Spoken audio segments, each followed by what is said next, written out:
United Plugins introduces Quickbass, which promises to quickly get you a good bass guitar sound. And I will show you how this plugin sounds and works. Set your input level and start with one of the presets.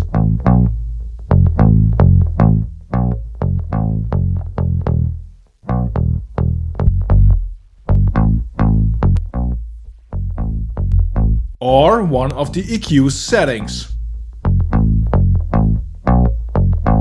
This will already give an idea of how this plugin can sound on your bass recording. Let's dive a bit deeper in the settings. The EQ presets are all tuned to suit a certain playing style and the names speak for themselves.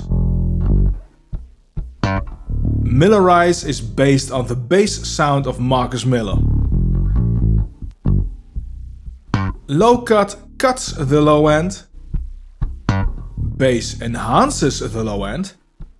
De-swamp will remove annoying frequencies in the upper lows of a bass. The mid can be set to cut or boost.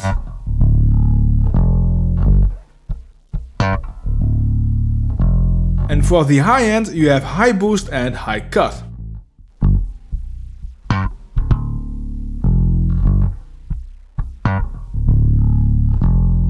The EQ settings are a bit different for every preset, and I found it's best to listen for what fits best for what you're after. One smart thing added to this plugin is the compressor.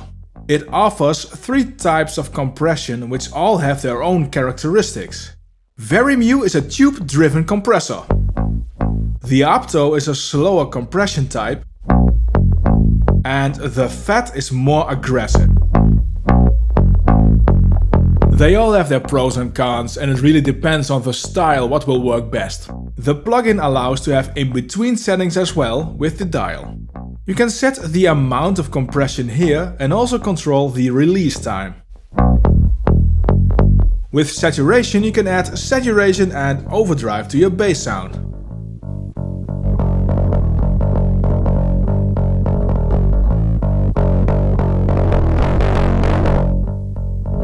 Fortunately, it leaves the low end pretty much intact.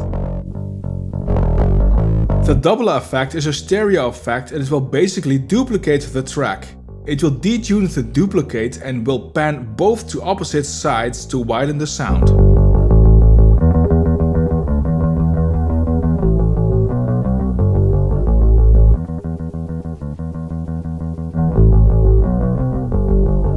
The sub-bass is not an octaver, but will add sub-low frequencies, so even with high notes the bass sound stays full. With EQ preset finger with all highs removed and the compression set to opto, the sub-bass will lend itself for instance, nice reggae type bass playing.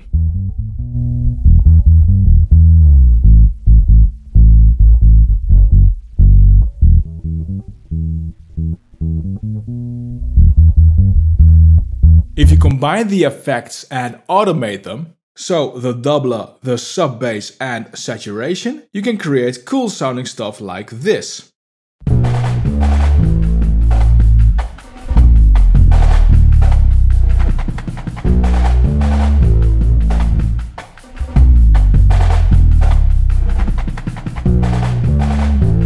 The CPU usage of this plugin is very low.